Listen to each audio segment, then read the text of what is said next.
গর্ভাবস্থায় ডাব খাওয়ার কথা তো আমরা প্রত্যেকেই শুনেছি, কম বেশি উপকারী গর্ভাবস্থায় ডাবের জল খাওয়া। কারণ গর্ভাবস্থায় ডাবের জল খেলে জন্ডিস, ডায়রিয়া এই ধরনের রোগ থেকে কিন্তু গর্ভবতী মা সুরক্ষিত থাকেন। কিন্তু ডাবের শাঁস খেলে খাওয়া কতটা উপকারী সেই বিষয়ে কিন্তু আমাদের ধারণা নেই। তো এটা কতটা নিরাপদ বা কতটা ক্ষতিকারক সেই বিষয়ে আজকের আলোচনা।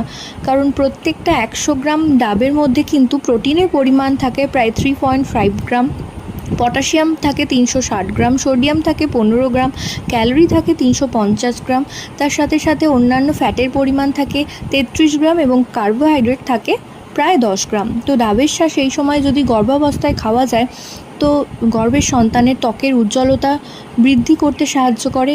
এছাড়াও গর্ভাবস্থায় মহিলাদের শরীরে অনেক পরিমাণে জল জমে, ফলে ওজন বাড়িয়ে দেয়। এই ডাবের শাঁস খাওয়ার মাধ্যমে কিন্তু ওজন নিয়ন্ত্রণ রাখা সম্ভব।